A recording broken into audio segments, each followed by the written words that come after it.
I dropped out of school to support my boyfriend, Sean Carter, through his PhD, but after he achieved success, he cheated on me with a female student and divorced me. After a car accident, I was reborn. Returning to the day I decided to drop out of school, I stormed into the principal's office and said firmly, "Sir, I'm not dropping out." The principal adjusted his glasses and looked at me. "You're Emily Brown, right? Fine. You can stay. But first, you'll need to pay the $8.904.90 in outstanding tuition and fees." He glanced disdainfully at my faded school uniform and added sarcastically, "When you aced the entrance exam, we thought we were bringing in a golden phoenix. Who would have guessed that in just 6 months, you'd plummet from first place to 500th? While the principal continued his tirade, my grandmother, Helen, burst into the room, carrying a large woven sack. Without a word, she began shoving all my belongings into it, declaring, "If she's not going to school, these can be sold to the recycling station." The principal smirked and remarked, "Mrs. Brown, that's not the best way to phrase it. And about the tuition, Emily was in the top 10 for the entrance exam. We only waived the fees because of that." My grandmother retorted, "You waived the fees because she was supposed to get into a top university. Now, she can barely qualify for a decent community college." Back in middle school, I had excelled, achieving top scores, but high school was different. The curriculum was harder, and success required both talent and time. While other students attended evening study sessions, I worked night shifts at a convenience store. While they went to early morning classes, I delivered milk. All the money I painstakingly saved was spent by my so-called brother, Jake, on video games. As my grandmother and the principal argued, they completely ignored me. I grabbed the sack from her hands. "I'm not dropping out," I shouted. Helen, who had just been scolding the principal, turned her wrath on me. "What do you mean? You're not dropping out? Your father just died. We have no income. And your brother still needs to go to school. What are you going to do? Be as unlucky as your dead mother?" Furious, I shouted back, "Jake isn't even my real brother. You brought him here to maintain some imaginary family legacy. You don't even care if your own granddaughter goes to school." My voice was loud enough to attract attention. Teachers from the neighboring math department gathered at the door. Intrigued by the unfolding drama, Helen's lips trembled with rage. "Are you trying to kill me?" she cried. I shot back, "You seemed perfectly healthy when you hit me yesterday." I realized that if I wanted to stay in school, my only option was to expose the truth. High school students usually have too much pride to show their struggles. But I wasn't the same anymore. A nightmare-like decade had taught me that survival mattered more than dignity. I knelt in front of my grandmother, pulling up my sleeves to reveal red welts on my arms. "You're forcing me to drop out and marry some old man for his money? You mean that 40-year-old Joe Miller who can't even feed himself? I won't do it. Please, just let me stay in school. If I get into college, I promise I'll support this family." In my previous life, I dropped out, was forced into marriage, and ran away after injuring Joe. I stole an ID card and fled to the city, where everyone assumed I was working in a factory. Only Sean Carter found me, delirious with fever, desperate for love.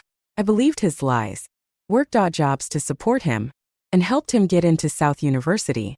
Why couldn't I go to college for myself? Supporting a selfish man had been pointless. This time, I was determined to fulfill all the dreams I had abandoned and make those who exploited me pay. The teachers, stunned by my story, didn't expect me to be so pitiful. Mr. Harris, the teacher who had recommended me for special admission, stepped forward. "Emily has been through so much," he said as he helped me up. Glaring at my grandmother, he continued, "Mrs. Brown, our school provided $5,000 in financial aid for Emily to enroll, and now you want her to drop out." I had never heard about the $5,000 before. Helen shifted uncomfortably under the judgmental stares of the teachers. She muttered, "Girls grow up and get married anyway. Isn't it better for them to have a husband who knows how to take care of them?" Mr. Harris snapped, "Joe Miller is 24 years old. Emily is only 16. What you're doing is illegal." Faced with mounting criticism, my grandmother finally relented. Fine. She won't drop out. But I'm not paying the tuition fees. I breathed a sigh of relief. But my grandmother, Helen, quickly grabbed my arm and pulled me aside. If you want to go to school, you figure it out yourself. Don't expect a single penny from this family. Her expression was fierce as she stormed off, leaving me standing there. Mr. Harris stepped protectively between us, watching her leave. But I was now alone, facing an office full of teachers. The principal seemed to snap out of his moment of sympathy, realizing the situation. Wait a minute, he said, as if suddenly recalling something important. She still owes tuition and fees. This isn't something we've dealt with before. If the debt isn't paid, it falls on the administration to sort out. Mr. Harris, undeterred, spoke up. We'll waive whatever can be waived. I'll personally cover the rest, he said, patting my shoulder reassuringly. Turning to the principal, I asked, if I manage to get into Harvard, can the remaining fees be waived? The principal, who was in the middle of taking a sip of water, nearly spat it out. Harvard? Are you serious? This school considers it a miracle if we get a single student into a top-tier university like MIT. And you're talking about Harvard? I wasn't able to study before because I didn't have time, I explained. But his skeptical look made it clear he didn't believe me. Fine, he said, shaking his head. Next week's final exams will tell the truth. Take a look at your scores before you start making such bold claims. Even Mr. Harris seemed doubtful, though he tried to encourage me. Emily, don't stress about the fees. If you really feel guilty, you can repay me after you graduate and start working. I nodded silently. I knew that proving myself would be the only way to change their minds. Go back to class and tidy up your things, Mr. Harris said with a gentle smile. When I entered the classroom, it was the middle of break, and the room was as lively as a marketplace. But as soon as I dragged the woven sack into the doorway, the noise stopped, and everyone stared at me like they had pressed pause on a remote. I walked over to my old seat, but someone else was sitting there. It was Dylan Reed, a boy who fancied himself the class comedian, but more like a cheap knockoff. His face twisted in annoyance as I approached, and he gestured to the desk, which was covered with his tattered books, literally falling apart. Why are you back? He sneered.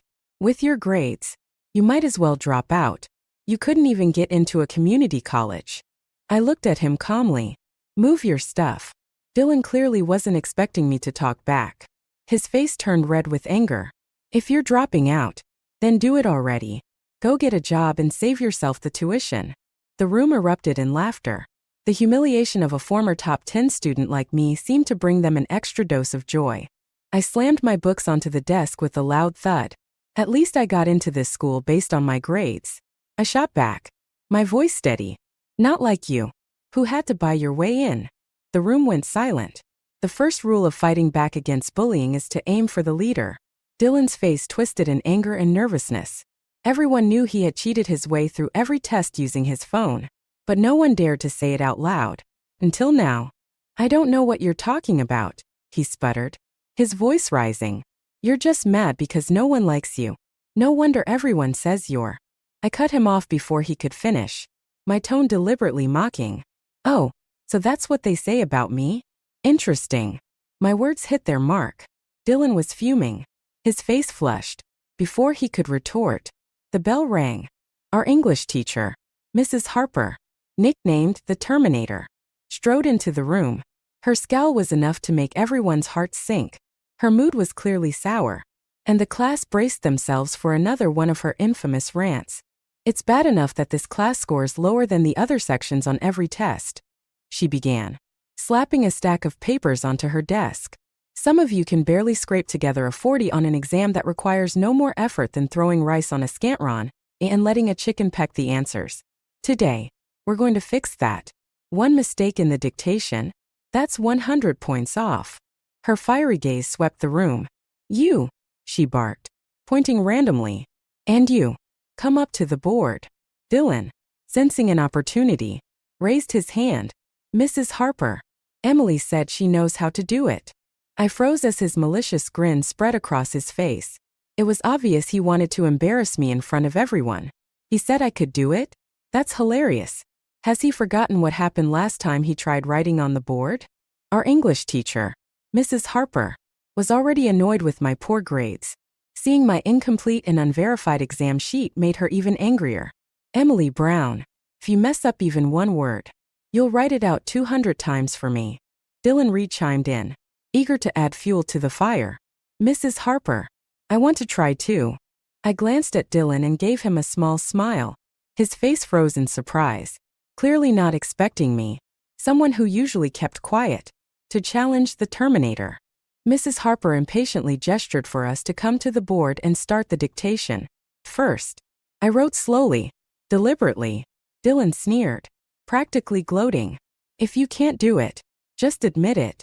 Save us all the trouble. But soon, his mocking stopped. The words got harder, and I picked up speed, my memory sharp and precise. Mrs. Harper raised an eyebrow and stepped closer to observe my writing. She stood silently next to me, clearly noticing that I hadn't made a single mistake. Out of the corner of my eye, I saw Dylan frantically scribbling, trying to copy my words. An idea struck me, and I began to write in elaborate, overly stylized English. What the heck is this chicken scratch? I heard him mutter, which only made me smile and keep going. When the exercise ended, Mrs. Harper silently graded our work. She dismissed the groaning students and told me to follow her to the office. She looked like she had something to say but hesitated. I broke the silence. Mrs. Harper, I know my grades have been poor because of family issues. Could you please give me another chance? Before she could respond, a few other teachers who had gathered in the office chimed in on my behalf. Reluctantly, Mrs. Harper agreed, but with her usual sharp tone. Fine. You can stay. But since you're here, you can help carry these assignments back to the classroom. Her tone softened slightly as she handed me the stack of papers. I turned to leave and noticed someone standing in the doorway. It was Brian White. Mrs. Harper gestured at him, her voice now surprisingly gentle. He's here to help you. Brian looked at me and said, How did you end up like this? If you ever need help, just let me know. We were classmates. After all. Hearing his calm, steady voice, I couldn't help but remember how he had once stood up for me in the cafeteria during one of the darkest times of my life. He had been one of the few bright spots in those bleak years. But now, I quickly pushed those thoughts aside and nodded. Thanks. But you're in the way, I said, brushing past him. When I returned to the classroom, I found my books soaked with water. It was you, wasn't it? I asked, looking directly at Dylan, who was trying to look innocent. His guilty expression gave him away. Got no proof, he muttered. Don't go accusing people. I glanced around the room. The others either avoided my gaze or smirked at my misfortune. No one stepped up to help. Their indifference stung. But I knew I couldn't afford to waste my energy on petty revenge right now. There would be time for that after the next exam. I dragged my woven sack to the back of the classroom and found an empty corner near the window. Sitting there was Brian White. Brian was known as the Scholar King. From the moment he had joined this school, all anyone ever saw of him was the back of his head as he focused on his studies. Even our homeroom teacher, Mr. Gordon, was too scared to reprimand him, likely because his family had funded the construction of the school's teaching building. I remembered the kind boy who had defended me in the cafeteria, and wondered how he had become so distant. Most people avoided Brian, but there were no rumors of him being a bully. As I sat down, the noise of my movements seemed to catch his attention. To my surprise, Brian opened his eyes. His skin was pale, his pupils a light, almost transparent color, and his expression was utterly unreadable. Yet I could sense the words "I don't care" in his demeanor. Do you mind if I sit here? I asked hesitantly. I asked Brian casually. Do you mind if I sit here? But my hands were already moving to organize my things. His voice was low and calm, like a gentle stream. You've already settled in before asking me. I smiled. That's because I know you're a good person. Brian, still a teenage boy despite his aloof demeanor, turned slightly red at the ears. His voice, however, remained cold. Don't disturb my sleep. When I glanced up, I noticed the shocked expressions of the girls sitting nearby. Their faces were filled with disbelief. Oh my God. Brian didn't push her away? How can she sit next to the school's golden boy? Whispers spread across the classroom. One girl muttered, If it were that easy, I would have sat there myself. The commotion didn't bother me until I saw Sean Carter enter the room. He hadn't been in class earlier. Word was he'd been preparing for the upcoming English competition. The school had only one spot, and he was the favorite to take it. I couldn't help but feel bitter. Why should this spot go to a guy like him? Later, during dinner time, the classroom was mostly empty except for me and Sean. As soon as I walked in, he stood up and approached me. "Are you okay? I can grab some food for you from the cafeteria," he offered. I stared at him steadily, my eyes unblinking. This was the moment in my previous life when Sean and I had begun to develop feelings for each other. Two lonely people, one an orphan, the other practically abandoned, had found solace in each other. I still remembered the way he had vowed to get into a good college to prove wrong all the people who looked down on him. I also remembered how he cried when he decided to repeat a year of school. And, of course, I would never forget the way he had emotionally manipulated me, forcing me into a divorce later in life. How much of his kindness back then had been genuine, and how much had been calculated? Before I could respond, a voice cut through the room. "Oh, look at you. Playing house. The two of you. Broke as can be. Pretending to date like you're in a romance movie." It was Lindsay Chun, drawing out her words dramatically to get a laugh from her little group of friends who had just entered the classroom.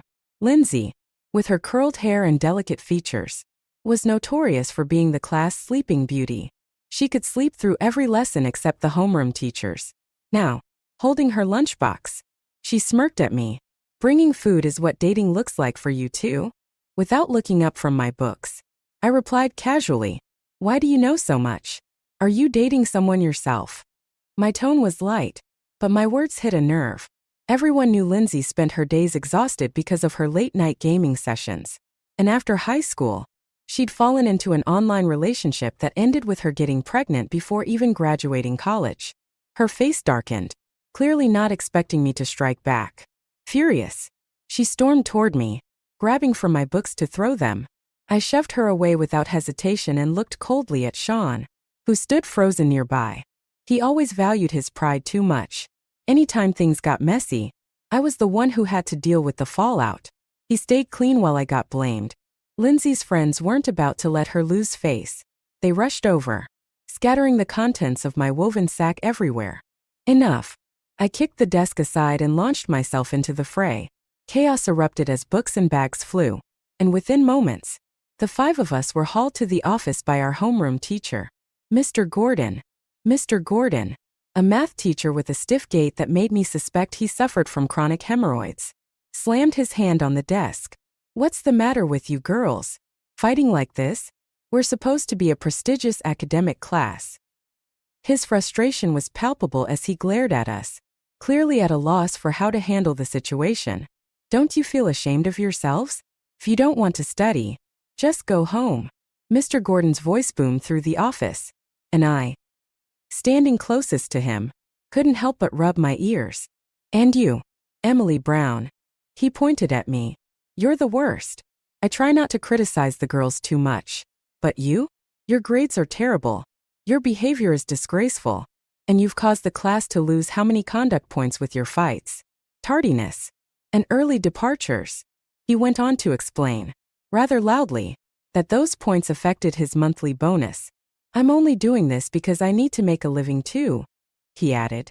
"I was late just once," I muttered defensively, "and I admit that was my fault. But the fight wasn't started by me." "Save it," Mr. Gordon snapped, cutting me off. He wouldn't believe me. Of course. After all, Lindsay Chun was his niece, and I was just the class troublemaker. Lindsay, who had stayed silent until now, suddenly raised her hand. "Mr. Gordon, Emily isn't just a bad student. She's been trying to seduce Sean Carter. I was confronting her about it, and that's why she attacked me." Sean was one of the school's best prospects for getting into a top university, which meant he was directly tied to Mr. Gordon's bonus. The moment Lindsay said this, Mr. Gordon's anger flared. He picked up a book and threw it at me, though Mr. Harris quickly stepped in to block it. "Mr. Gordon," Mr. Harris said calmly, "accusations like seducing someone shouldn't be thrown around lightly. Shouldn't you ask Sean for his side of the story first?" Soon after, Sean was called into the office. Mr. Gordon's voice was sharp as he demanded, "Did Emily ask you to do something inappropriate?" This had never happened in my previous life, but I already knew exactly what Sean would say. True to form, he hesitated briefly before responding, carefully crafting his words to seem innocent. "Emily asked me to grab her some food from the cafeteria," he admitted. His face was pale, the same shade as his uniform. "I didn't mean anything by it." His explanation gained momentum as he spoke, trying to justify himself. "She also asked me some questions about homework." "What subject?" I cut him off abruptly. "English," he stammered, clearly caught off guard. "English?" I couldn't help but laugh. "You're telling me a former service worker who could easily converse with foreigners would ask you for help in English?" "Mr. Gordon, he's lying," I said firmly. "First, the food was for him, not me. Second, I've never asked him for help in English. My scores might not be the best, but I don't need his help." I refused to let anyone smear my reputation without fighting back. Out of the corner of my eye, I noticed Lindsay and her friends growing visibly nervous. "You, with a score of 25 in English, dare to say you're better than Sean?" Mr. Gordon grabbed the grade sheet and flung it at me, the bold 25 glaring back at me in black ink. I stared at it, then lifted my head. "Fine," I said, my voice steady. "Let's wait for the finals. See for yourself. Anyone can talk big." Mr. Gordon sneered. "If your English score doesn't meet the standard, you won't stay in this class. You'll be sent to the regular track." A challenge had been laid down, and I had no choice but to take it. Looking at the pristine English textbooks on my desk, my heart wavered. It had been so long since I studied properly. Could I really pull this off? As I tapped my foot anxiously, Brian White, sitting beside me, frowned slightly. "Can you stop moving?" "Sorry," I said sheepishly, then quickly followed up. "Since you're already annoyed, can I borrow your study materials?" Brian didn't respond but pushed a set of books toward me. The textbooks were immaculate, like they'd been prepared to sell to the next batch of students. I opened one, flipping to the table of contents. The modules were neatly divided. The purple sections were for second-round review for seniors, and the red sections were for first-round review. Each module included multiple-choice questions, reading comprehension, and task-based reading exercises. "Are you actually reviewing, or just flipping through books?" Lindsay's mocking voice rang out from across the room. Others, noticing how quickly I was turning pages, joined in the laughter. "Is this the legendary quantum reading method?" someone joked. "She's reading a book in 25 seconds flat. I think 250 suits you better," someone mocked. But I ignored it, focusing on the book in front of me. In English, vocabulary is king. During my time working as a waitress to earn extra money, I had picked up conversational fluency in 2 languages. While I might not be great with grammar, my vocabulary was decent. Everyone knows that English comprehension is a bit like a guessing game. If Sean Carter had claimed I asked him for help with math, I might have been at a loss. But English? Not likely. As I was lost in thought, Brian White suddenly kicked the table lightly, silencing the room. "Can you all shut up?" he said, his voice cold and cutting. Lindsay Chen, who had been sneering at me, froze like a duck whose neck had been squeezed. Her face turned red with embarrassment. Being rebuked by the class's golden boy wasn't something she could brush off. Fighting back tears, she ran out of the room, presumably to complain to the homeroom teacher. I let out a quiet laugh. Did she really think the teacher would confront Brian over her? Brian suddenly broke the silence. "I thought you didn't have a problem with me," he said, his voice calm but probing. "Do you think I'm some kind of bully?" His perceptiveness caught me off guard. I quickly shook my head. "Of course not. I've just been having a toothache. That's all," I replied with a forced smile, hoping he wouldn't press further. He said nothing, but I took the opportunity to help tidy up his desk, arranging his books and pens meticulously. "Don't worry. When you sleep, I won't bother you," I assured him. In my past life, my brief interactions with Brian, whether in the classroom or when he had helped me in the restaurant, had given me some insight into his preferences. I knew how he liked his books stacked and his pens placed. As I worked, Brian seemed like he wanted to stop me but hesitated. We have similar habits when it comes to organizing things, he finally said. His voice almost awkward, like he was making small talk. The faintest trace of color crept up his cheeks. I didn't mean anything by that. I know, I said with a genuine smile. I believe you. He said nothing more, but his silence spoke volumes. That moment, I didn't realize just how much my words, "I believe you," meant to him. As expected, the homeroom teacher, Mr. Gordon, didn't reprimand Brian. Lindsay returned, still sniffling, but kept her distance, clearly avoiding further humiliation. The rest of the evening passed smoothly. My first evening self-study session since being reborn felt strangely satisfying. I even found myself reciting passages from the Ballad of the Pipa Player, the melancholic tone of the poem oddly fitting my situation. But reality hit hard once classes ended. Unlike the other students, I didn't have a dormitory. I had to go back home. Our old 600-square-foot apartment in the rundown part of town was the only valuable thing my father had left us. The master bedroom was occupied by my so-called brother, Jake Brown. The second bedroom belonged to my grandmother. As for me, I slept in a tiny makeshift room in the living room. When I got home, it was already 10 p.m. The house was filled with the sound of a girl's sweet laughter from Jake's computer as he played games. "Double kill," the game announcer blared. After taking a quick shower, I had just stepped into my cramped little space when Jake emerged from his room. His greasy hair was dyed a sickly yellow, and he was panting after just a few steps, his overweight body glistening with sweat. His eyes darted to places they shouldn't, making my skin crawl. "Give me $500, he demanded, his voice grating. "I need to buy a new skin for my game character." As he said the word skin, he even licked his lips. "Your skin's not bad already," he added, his tone sleazy as he reached out a chubby hand toward me. I slapped his hand away. "Are you insane?" I snapped. "Try that again, and I'll break your hand." One simple decision, not dropping out of school, seemed to have triggered a butterfly effect, unraveling years of pent-up tension. "What are you afraid of?" Jake sneered, stepping closer. "It's not like we're related by blood."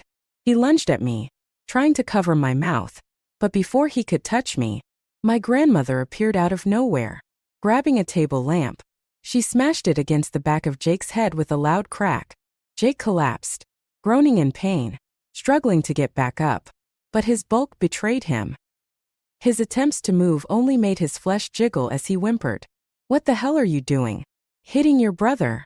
my grandmother shouted, completely ignoring what had just happened. Without even asking for an explanation, she stormed toward me and grabbed my arm, her fingers digging into my skin. As I waited, I called the police. Yes, I reported Jake Brown as a stranger I didn't know. The moment my grandmother, Helen, heard me on the phone, she panicked, scrambling to grab my phone but falling flat on the floor in the process. "What kind of horrible luck is this? How could you do this? If you get your brother arrested, how am I supposed to live? How can I face your father?" she wailed, her voice shrill.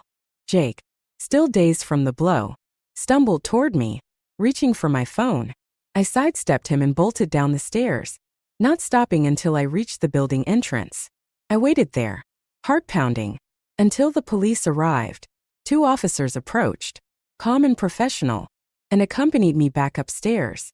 As soon as we entered the apartment, Jake started groaning, pretending to be gravely injured. One of the officers asked me gently, "Is this the person you were talking about?" "Yes," I replied, voice trembling as I clung to my performance. "I'm so scared of him. I don't even know who he is." "What do you mean you don't know him?" "He's your brother," Helen protested, shuffling toward us in small, frantic steps. "Officers, this is all a misunderstanding. They're siblings. I'm an only child," I said firmly, tears streaming down my face as I hid behind the officers. "I've been away at school, leaving early and coming home late. I've never seen this man before." "What do you mean you've never seen him?" Helen screeched. "Your father just passed away, and Jake's parents sent him to live here 6 months ago. Do you have any official paperwork for this arrangement?" one officer asked, his tone unimpressed. "Without legal documentation, this doesn't hold up." "But they're relatives," He's just a child. He doesn't know any better. Helen argued, her desperation almost comical as she gestured toward Jake, who was far from looking like a child. I handed over evidence. A recording from my old, battered phone. The officers played the audio, which clearly captured Jake's threatening words. For once, Jake had nothing to say. Seeing that the situation wasn't in her favor, Helen softened her tone, pleading, Emily, he's your brother. You can't let them take him away. He's going to be a government worker one day. Government worker? I scoffed inwardly. Jake, who had barely managed to get through vocational school and was on the verge of dropping out, becoming a government employee? The idea was laughable. I ignored her tantrums as the officers escorted Jake out. Watching him leave, Helen realized I was no longer bending to her will. She grabbed my clothes, twisted them angrily, and spat. You're cruel. Fine. Don't live here anymore. This is your brother's house. Get as far away as possible. And don't expect a single penny from the Brown family. With that, she slammed the door shut, locking me out. I stood there, my belongings stuffed into a small bag, staring at the closed door of the house I had lived in for 16 years. Homeless and with nowhere to go, I wandered into a 24-hour KFC and spent the night there. In my previous life, I had run away from this home and never returned. Jake had gone on to inherit everything, including my grandmother's estate.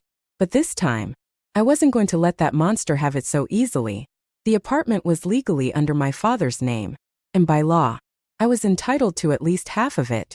Still, with final exams looming, I had to focus on more immediate concerns. Sighing, I opened the vocabulary book I had borrowed from Brian White and started studying under the dim light of dawn. By 5 a.m., I was fully immersed in my notes, repeating words and phrases to myself. At 6:30 a.m., for the first time, I skipped my usual part-time job and went straight to the early morning reading session at school. There weren't many students there yet, but one of them was Sean Carter. Unlike Brian, who excelled naturally, Sean had only been able to attend this school thanks to a sponsorship. He was the kind of student who had no choice but to study relentlessly to hold on to a fleeting chance of success. Back then, I had admired his determination. I remembered how he had promised to get into a good college to prove everyone wrong. I also remembered how, years later, after earning his PhD, he refused to marry me. I admired Sean Carter for his relentless drive and how harsh he could be on himself. For 9 years, through 4 degrees, he had pursued his PhD with single-minded determination. When he finally achieved it, our relationship seemed stable. I had waited so long for that moment. Quiet and composed, Sean had once told me, Emily, I hope we can spend the rest of our lives together. But when the time came, his response was, I need to think about it. That thinking stretched on for 3 years. Sean graduated and moved on, while I was left behind. It wasn't until I miscarried, emotionally wrecked, that I cornered him. You told me we'd be together forever. Why did you change? Why? I had screamed, my voice full of despair. I couldn't accept it, couldn't believe it. Our home, once whole, was now split into 2 irreconcilable parts. Sean, the ever-polite and eloquent professor who could chat casually with cafeteria staff, no longer spoke a word to me. To everyone else, it was common knowledge. Professor Carter had married a country bumpkin. The narrative was simple. A desperate woman smashing dishes and breaking rules to force him into marriage as repayment for past debts. With his signature coldness, Sean had said, I can repay you for all the money you spent over the years. If you're willing to divorce me, I'll return everything. And why didn't you say that when you were retaking your exams? Or when you needed tuition for college? Or when you needed to pay for those expensive prep courses for grad school? I had asked, my voice shaking with despair. Now that you've made it, you just brush me off like this? Am I supposed to lose everything? 30 years old, bitter and seething, I walked out of the house and was hit by a car. That life ended in an instant, and all those memories came flooding back. Now, watching Sean skip breakfast without so much as a glance in my direction filled me with disgust. He had the gall to approach me after class, though, with his typical composed demeanor. I'll talk to Mr. Gordon about yesterday's bet, he said, looking down at the book in my hand. Is that Brian White's book bag? Don't get too close to him. We're not like them. Not like them. I repeated, my tone sharp. What does that mean? Are poor people automatically supposed to be noble and virtuous? I knew Sean's sore spots and wasn't afraid to jab at them. He turned pale, visibly unsettled. About yesterday, he began, his voice weak, self-serving and exploitative. That's your motto, isn't it, Sean? The real difference between us is that we don't walk the same path. I shot back. Before he could respond, footsteps echoed in the hallway as students began to filter in. This is my seat, Brian said, arriving earlier than usual.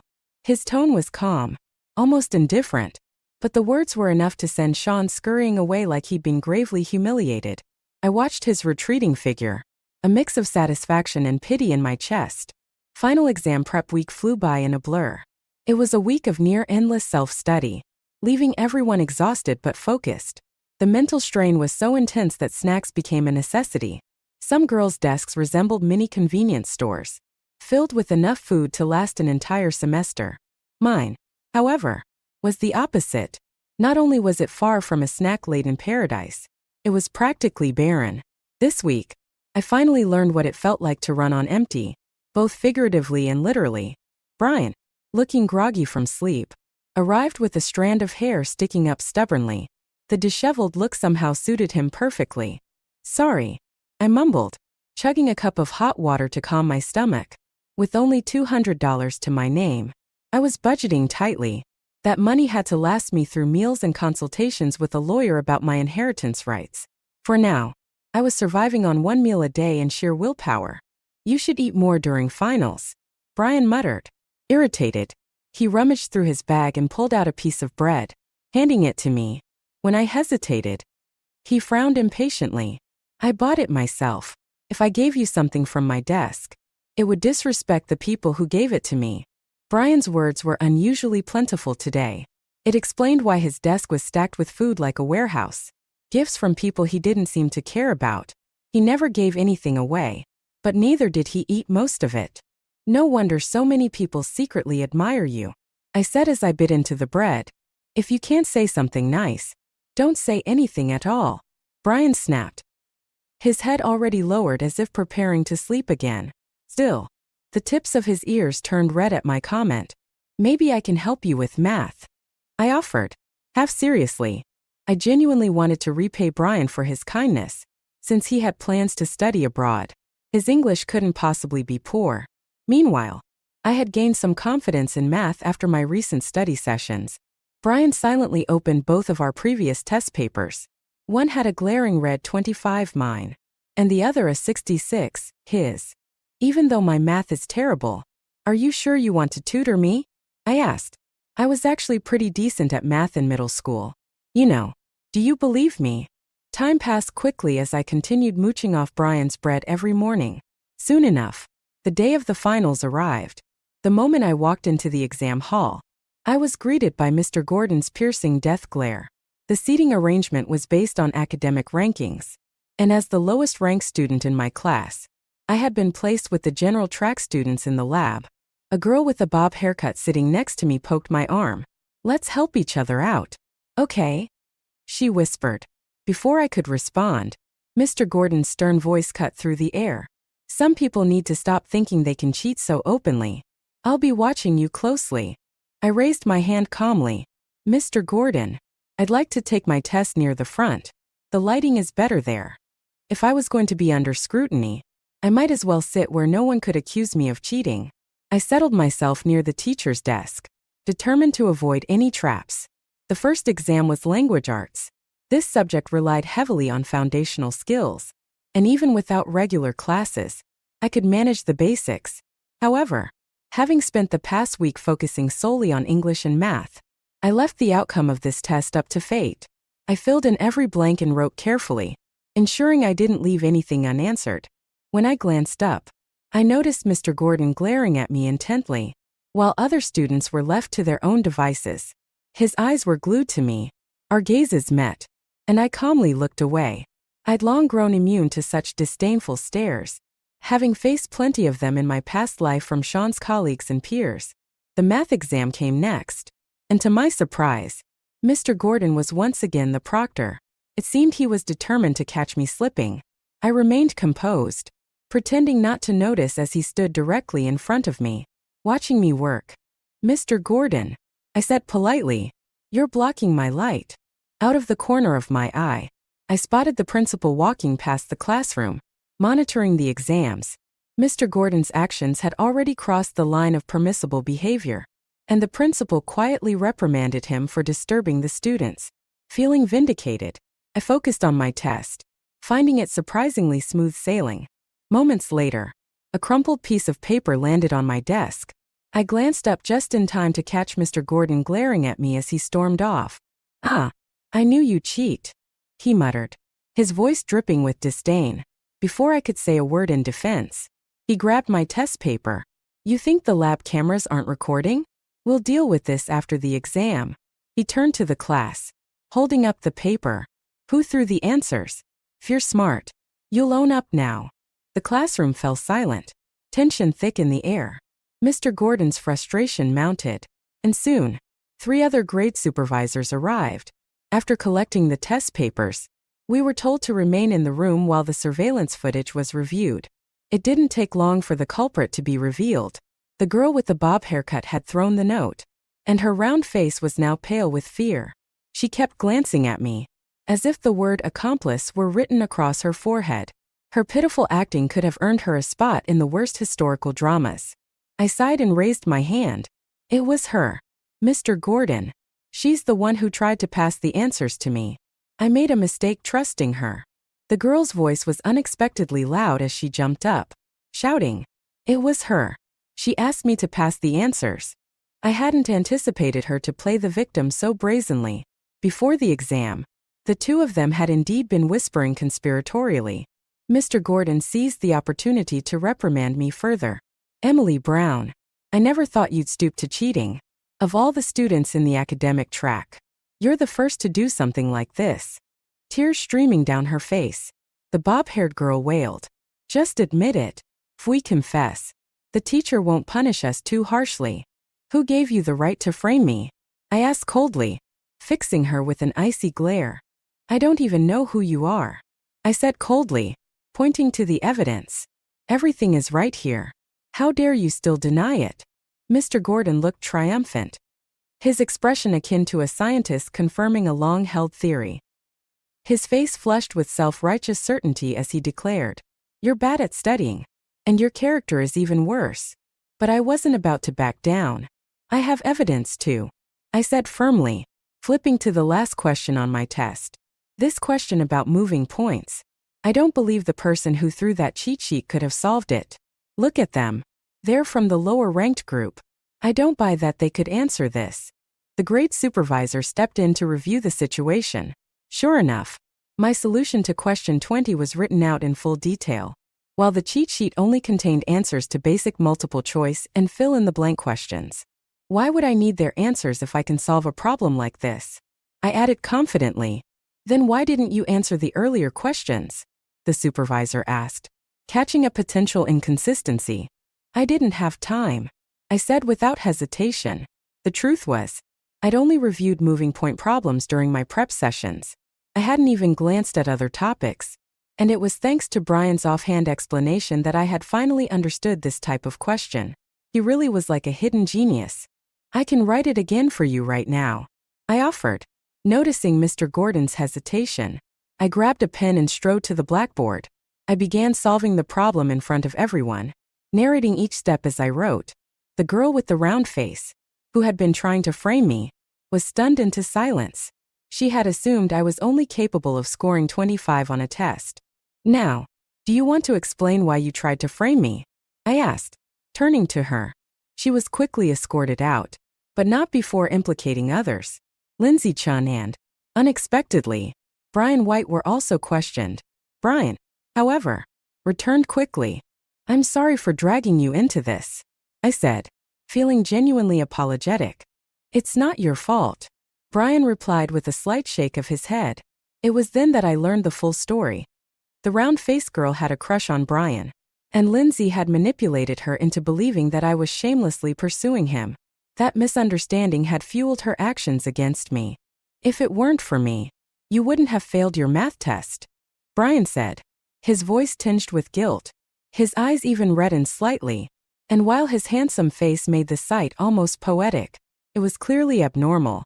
That's the victim-blaming fallacy, I said, trying to comfort him.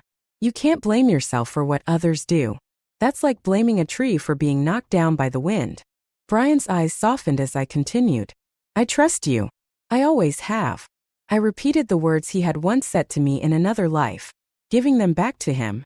Hearing his low, steady voice again made my face inexplicably warm. Why do I keep thinking about Brian? I wondered. It must be because he's so good-looking. I quickly brushed off the thought, focusing instead on the scene around us. No one seemed to notice my flushed cheeks, as everyone's attention was on Dylan Reed, who was animatedly recounting how Mr. Gordon had been reprimanded. Apparently, the principal had reviewed the surveillance footage and scolded Mr. Gordon for hovering around me during the exam, accusing him of poor proctoring and bias. With that bit of good news, the English exam arrived. I casually reported Dylan's use of his phone to cheat, a small act of revenge that left me feeling quite pleased. However, my good mood was short-lived. Just before entering the exam room, Sean Carter appeared, blocking my path. I'll speak to the teachers on your behalf, he said, his tone serious, before walking away without waiting for a response. His presumptuousness made my blood boil. What does he mean by that? I fumed. Does he think I'm doomed to fail? Fueled by frustration, I entered the exam room with renewed determination. In the English exam, I wrote with unwavering focus. This time, without Mr. Gordon deliberately making things difficult for me. The process went smoothly, and I submitted my paper without issue. The chemistry, biology, and physics exams also concluded without incident. Now, all I could do was wait for the results. As I packed up my desk, I mentally prepared for a summer of intense study to catch up on the 6 core subjects where I still lagged. Are you planning to keep sleeping at KFC over the summer? Brian White asked, surprising me with his rare initiative to start a conversation. Perhaps he still felt a bit guilty about the cheating incident. It's summer.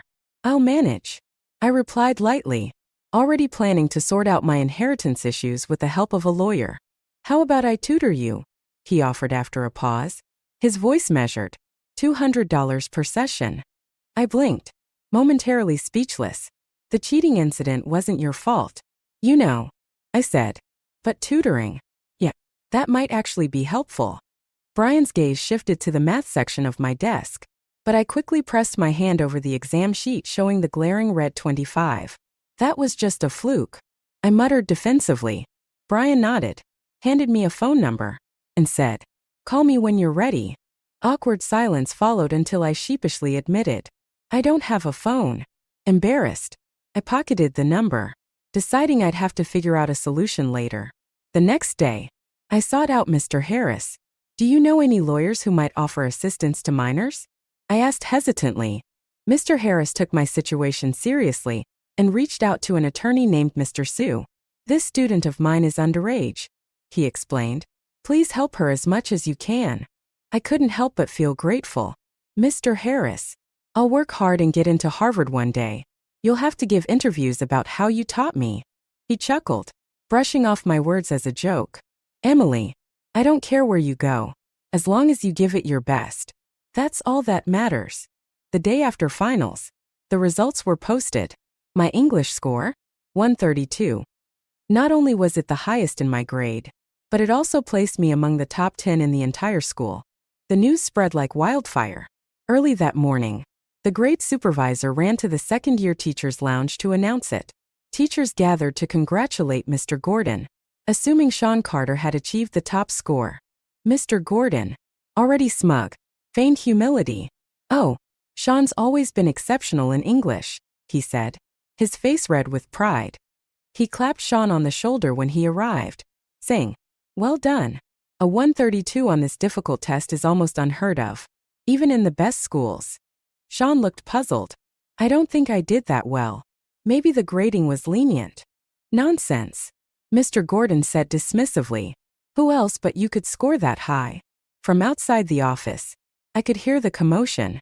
Walking in confidently, I followed Mr. Harris, who had already spotted me and smiled knowingly. Mr. Gordon was pulling up other grades for comparison when he finally looked up and saw me. His expression soured instantly. Sean scored 132. The highest in the grade, he declared, emphasizing each word. Really? Mr. Harris asked, tilting his head as he reviewed the results. Mr. Gordon, perhaps you should check again. The grade supervisor, unable to stand by any longer, spoke up. Mr. Gordon, maybe take another look at the names. I already knew the truth from the way Mr. Harris had smiled at me. The results were read aloud. Language arts, 99 math, 40 English, 132 physics, 40 chemistry, 29 biology, 30. Congratulations, Emily, Mr. Harris said warmly, breaking the awkward silence. Your English score is outstanding. As for my math score, everyone in the room understood that Mr. Gordon's constant interference had cost me valuable time. Had I been able to finish, I would have easily secured a passing score. Mr. Gordon's face turned pale, then flushed red with frustration. This is impossible, he sputtered, his confidence shaken. This is cheating, Mr. Gordon declared, his face a mixture of disbelief and frustration. This exam was created by the Academic Research Department. There are no answer keys online. A nearby teacher, clearly unable to tolerate his outburst, whispered, "There's no way the answers were leaked. The questions don't exist anywhere else." The room buzzed with murmurs as the teachers debated. Sean Carter stood frozen, looking as though he'd been struck by lightning. His face betrayed both shock and humiliation. "Mr. Gordon, do you see it now?" I said sharply. I didn't ask Sean for help, and I certainly didn't try to seduce him. In fact, I despise him. My voice trembled with anger as memories of my past life surfaced. The 10 years of emotional neglect, the pain of losing a child, and all the sacrifices I had made for him. The fury in my voice was unmistakable as I continued. This happened because you, Mr. Gordon, failed to investigate properly. Emily, don't worry. The supervisor interjected. We'll have Mr. Gordon apologize to you. I don't need an apology, I said coldly. All I want is to transfer classes. Sean, his confidence shattered, stumbled out of the room. Despite securing the top spot in the grade overall, he had placed second in English. For him, that was an unbearable blow. But this was only the beginning. In the next year, I would chip away at his reputation, turning him from a small-town academic star into a small-town failure. Determined to keep moving forward, I approached the English teacher. "Thank you for your guidance recently," I said sincerely. "I'd like to participate in the upcoming English competition. Is that possible?" The teacher, pleased by my initiative, nodded enthusiastically. "Of course. I've been impressed with your skills for a while, but there's only one spot available, and you'll be competing with Sean." When Mr. Gordon caught wind of this, he arrived with Sean in tow to intervene. "One test score doesn't prove anything," he argued. "Sean has been the top student in our class year after year." The English teacher hesitated, visibly torn, so I made a bold move. "Let's have the grade supervisor, Mr. Bay, organize a live competition," I suggested. Mr. Bay, understanding the importance of fairness, agreed and brought in other English teachers to oversee the event. The news clearly hit Sean hard. His face contorted with a mix of pain and anger. "What did I ever do to you to deserve this?" he asked, his voice low and bitter. "It's all for the school," I replied with an air of righteousness. "The competition adds extra points for college applications, and every opportunity matters." "You'll lose miserably," Sean said through gritted teeth. As word spread, other students gathered to watch. Some whispered cruel comments. "She gets one good score and suddenly thinks she's the best? What a joke." Another added, "She's probably cheating again. How else would someone like her dare to challenge Sean?" The teachers distributed the test materials, TOEFL speaking prompts. We would listen to the prompts and respond in real time, a task that tested vocabulary and comprehension, but wasn't overly reliant on grammar. It was almost tailored for me. Sean went first, confident and well prepared from his prior competition training. He spoke fluently and performed well across all sections. His pronunciation was impeccable, and his vocabulary impressive. Even the English teachers nodded in approval. Lindsay-chan and her clique, gathered around Sean, laughed loudly. "Hurry up and get down from there. Emily, don't embarrass yourself," Lindsay jeered. "She's wearing those old clothes like it's a competition for beggars, not a real contest." Ignoring them, I raised my hand and stepped onto the stage. As I began speaking, my fluent English and advanced vocabulary immediately caught everyone's attention. I didn't just answer the questions. I infused creativity and flair into my responses, turning even the driest prompts into engaging narratives.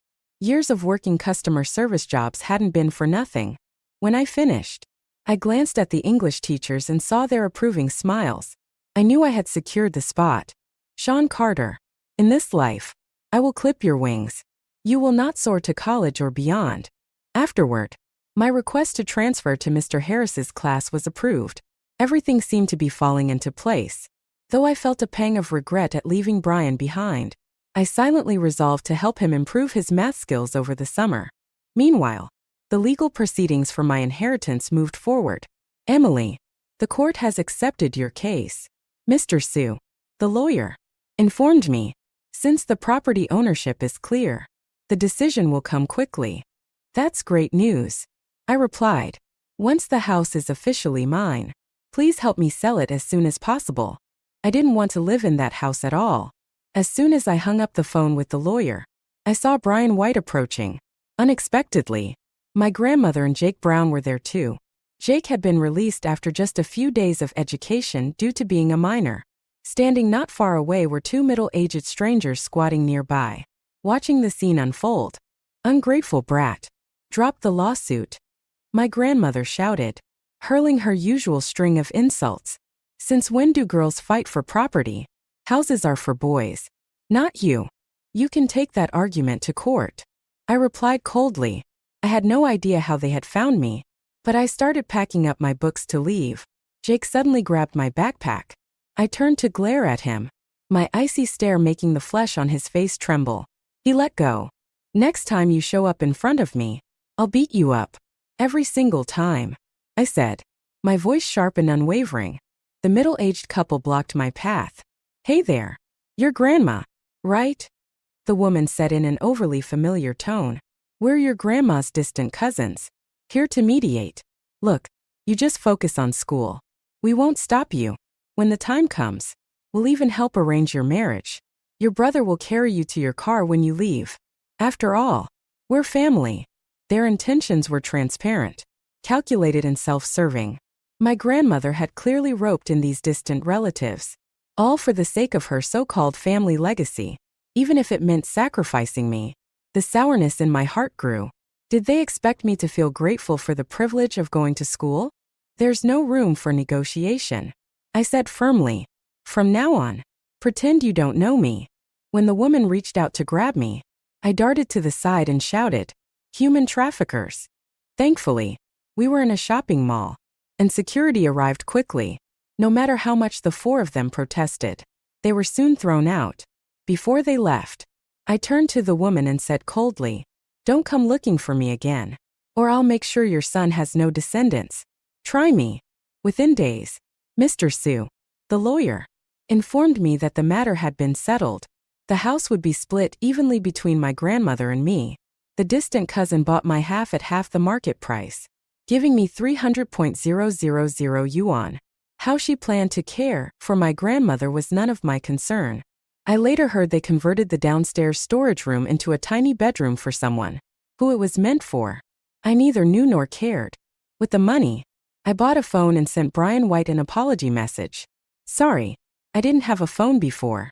There were a few emergencies, and I couldn't contact you. It wasn't intentional." I still felt a little guilty about skipping the first tutoring session. To my surprise, Brian seemed more concerned than annoyed. That day, "Who were the others besides your grandmother? You can tell me," he said, his voice unusually serious. "You said you trusted me, didn't you?" he added softly, his worried eyes meeting mine. I felt myself falter under his gaze. Finally, I told him everything. "Do you want me to help you?" he asked, his tone sharp. his usual indifference completely gone. His uncharacteristic anger caught me off guard. I couldn't help but pinch his cheek, attempting to lighten the mood. I can handle it myself. Brian's face turned crimson. You can't just do that. I'll get the wrong idea, he muttered. His eyes filled with a burning intensity that made even the sunlight seem dim by comparison. I chuckled awkwardly, trying to deflect.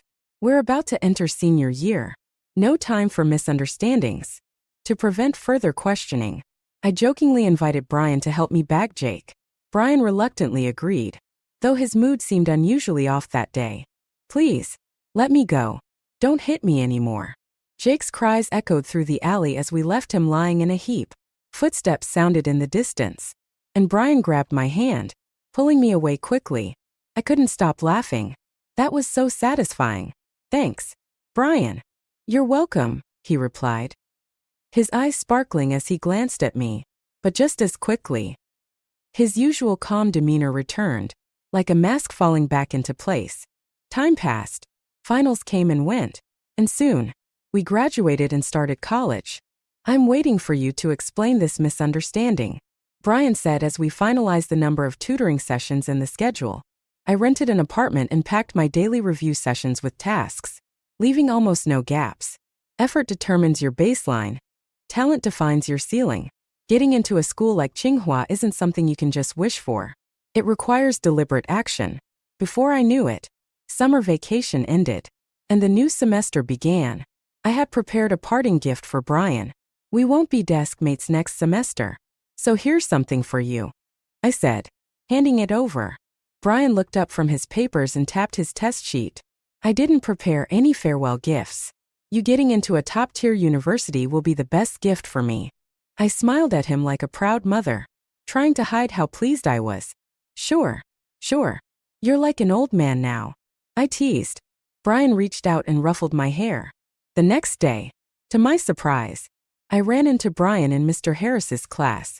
My dad's donating another building to the school, he explained casually. Might as well use the privileges while I have them. He unfolded a math test sheet and pushed it toward me. Solve these if you can. They're not easy. You paid for another custom-made test, didn't you? I muttered, already drawn to the challenge. Math is a subject that rewards time and effort. What you put in is what you get out. I couldn't resist seeing where I stood, so I dove in immediately. Escaping Mr. Gordon's class was a blessing. In Mr. Harris's class, Brian and I studied under a more self-directed model, while the class material was less intense than the elite track. Mr. Harris encouraged independent study, setting tasks for us to complete on our own, and offering targeted help during evening sessions. The approach suited me perfectly, and I watched my grades climb steadily. Each exam brought me closer to catching up with Sean Carter. What thrilled me even more was seeing Brian's progress. His scores were improving just as consistently, and his support kept me motivated. 310, 155, 66. Serena recited my rankings from the last 3 exams as if they were a chant. You're rising faster than a rocket. How is this even possible? I'm just lucky to sit in front of a genius, I joked, but her admiration was genuine. His 66th place is nothing, chimed in Lindsay Chun, always quick to inject negativity. You've got a long way to go if you want to catch up to me. Even in our own classroom, there were always people who couldn't resist being spiteful. Why don't you keep your comments to yourself? Lindsay, Serena shot back. And you, Lindsay's little minion. What's your rank? Huh. Zoe Reed, Lindsay's short-haired sidekick, smirked. At least I don't brag about going to Tsinghua when I've only managed 66th place. I may not make it to Tsinghua, I replied calmly, but I'm still leagues ahead of you. I turned to Lindsay. How about a bet? Next exam, whoever ranks lower has to stand at the school gate and shout, I'm a loser. 3 times. Lindsay hesitated. Her grades good enough to know my rapid progress was a real threat. Afraid? I teased, using just enough goading to bait her. Who's afraid of you? She snapped. Fine. A bet's a bet. Pulling Serena along, I walked back into the classroom. Brian was still napping at his desk, looking far more refreshed than he had in previous semesters. At least now he could stay awake in class.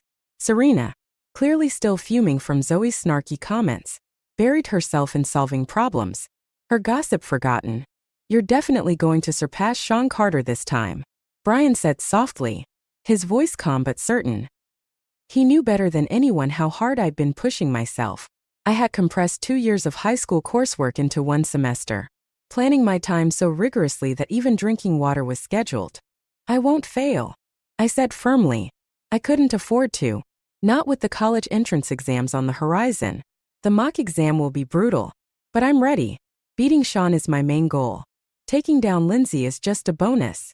I clenched my fists in determination, but Brian caught one of them in his hand. "You can study for revenge if that's your motivation," he said, his voice uncharacteristically gentle. "But remember, you're doing this for yourself, too. A good university will give you more options, and it'll help you leave behind the people who've caused you so much pain." His words struck a chord. Free motivational quotes. "Huh," I joked, trying to lighten the mood. "Got it. I'll keep fighting." When the results of the mock exams came out, Mr. Gordon's disbelief was almost comical. "The top score in the grade? From a general class? That's impossible." But the name on the results didn't lie. Emily Brown. Even Mr. Harris, who had grown used to my meteoric rise, couldn't help but smile. "1 more semester. 130 days to go," he said. "At this rate, I wouldn't be surprised if we send a student to Tsinghua. Not bad for a special recruitment student." "Huh," another teacher joked, earning a round of chuckles. "Look at these scores. Getting into Tsinghua or Peking University won't be a problem at all," one of the teachers exclaimed, marveling at my results. "Ever since Emily joined Mr. Harris's class, everyone's study habits have improved. Congratulations." Hearing compliments that should have been directed at him, Mr. Gordon's face twisted in frustration. The prestigious title of Tsinghua student's homeroom teacher had been snatched away from him. Unable to accept it, Mr. Gordon stormed off to find Sean Carter. "Sean, you were always better than him before. You were specially recruited too. There's no reason he can get into Tsinghua while you can't," Mr. Gordon said, his voice full of expectation. But Sean looked utterly defeated. The pressure was crushing him. As I walked past, I kept my gaze straight ahead, ignoring him completely. Brian's advice to let go of revenge echoed in my mind. Maybe it was time to stop holding on to the past. However, Serena had other plans. She dragged me to Class 1, where Lindsay-chan turned bright red as we approached. "Lindsay, you haven't forgotten what you said, have you?" Serena asked pointedly. I just knew you'd fail," Lindsay stammered. "Your grades are bad, and your character is even worse." "Defeated loser," I interrupted, throwing Mr. Gordon's own words back at Lindsay. Brian was right. Sometimes it's good to throw out a cutting remark. It's therapeutic. This time around, my goal was to distance myself from the toxic environment that had surrounded me. The second semester of senior year brought 2 major events. Congrats, Emily. You scored 1 point higher than the top student in the district on the 3rd mock exam, Serena exclaimed, ever the gossip queen. "And guess what?" she continued eagerly. "Sean Carter's grades are slipping fast. He's almost out of the top 100 now." Sean's inability to handle pressure was showing, but this time his self-directed harshness was backfiring. He wasn't punishing others. He was punishing himself. "Enough," I said, cutting off Serena's gossip.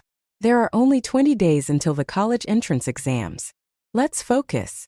"Brian, Serena, where are your test papers? Let me grade them for you," I teased, holding out my hand. Serena screeched in protest, but Brian remained as calm as ever. On exam day, as I finished the last question on the biology test, I felt the meaning of the word completion for the first time. Depending on others was futile. Only by relying on myself could I truly control my destiny. After the exams, I treated Brian to a farewell meal. "This time, it's a real goodbye," I said, handing him a carefully wrapped gift. Inside was a Switch console I had saved up to buy. Brian accepted the gift but then looked at me seriously. "So, are you finally going to explain that misunderstanding?" I froze. He still remembered. In the aftermath of my parents' divorce, I became a child without a home. I began. No matter where I lived or what happened, I was always the one being blamed. No one ever believed me. You were the first person to tell me. I believe you.